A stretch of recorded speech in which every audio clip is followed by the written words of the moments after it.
And there's certain things that I want to point out with this. First, you'll notice the color coding.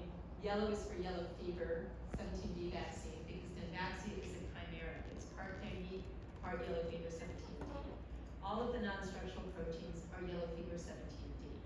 We think the envelope protein of dengue is the important antigen, the protective antigen, and that's indicated by the individual colors of dengue 1, 2, 3, or 4, along with the preem. So we have the preem and E proteins replacing those of yellow fever and the yellow fever 17D background.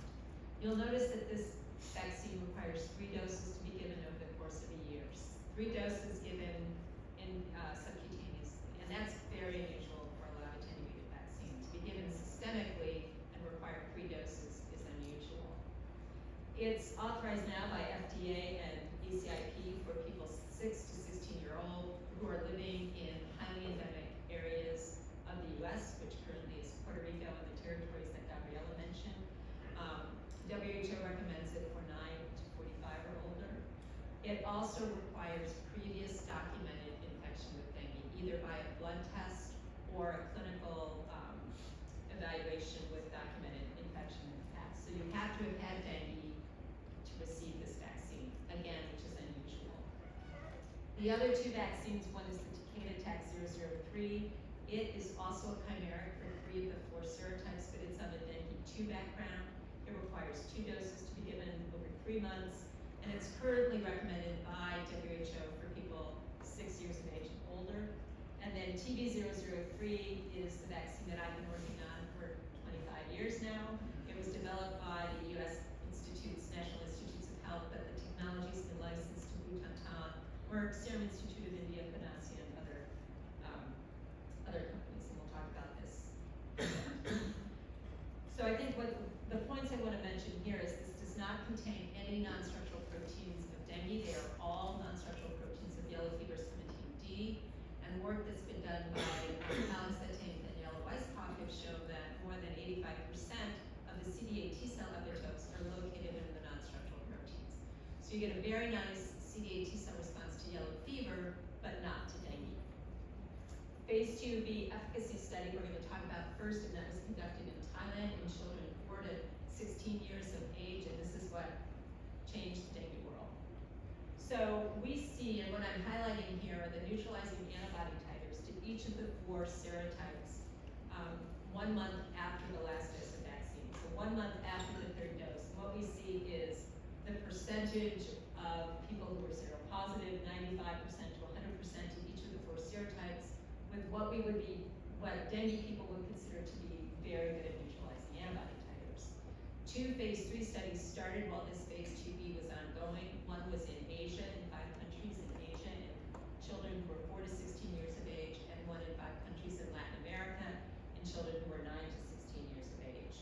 Before those phase 3 studies ended, we had phase 2 results, and these are the phase 2 results on top here.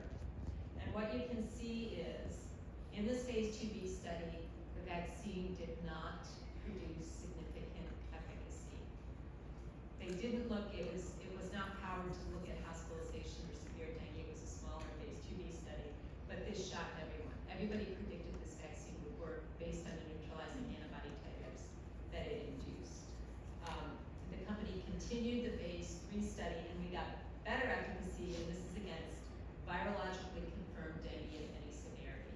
And we see better efficacy, significant efficacy here, about the same that we see with flu vaccine. But what I really want to point out is the efficacy against hospitalization and the efficacy against severe disease. And you saw the pictures that Gabriela presented about hospitals being overwhelmed in dengue epidemics. This would be a very significant public health impact. If you can prevent 80% of hospitalizations for dengue, you can really have a very important public health impact. So, from these results, people thought that the vaccine would in fact have a very good public health impact.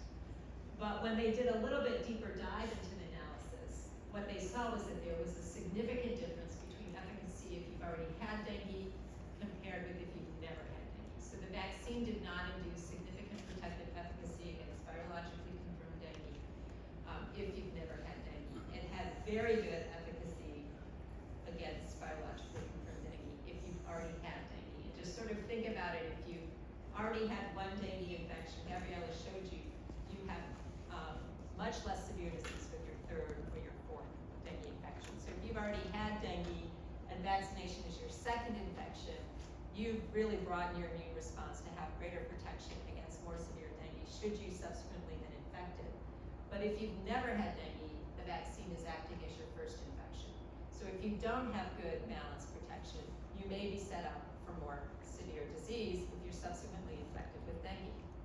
And that's exactly what we saw in the youngest kids who were enrolled in this study. This was in the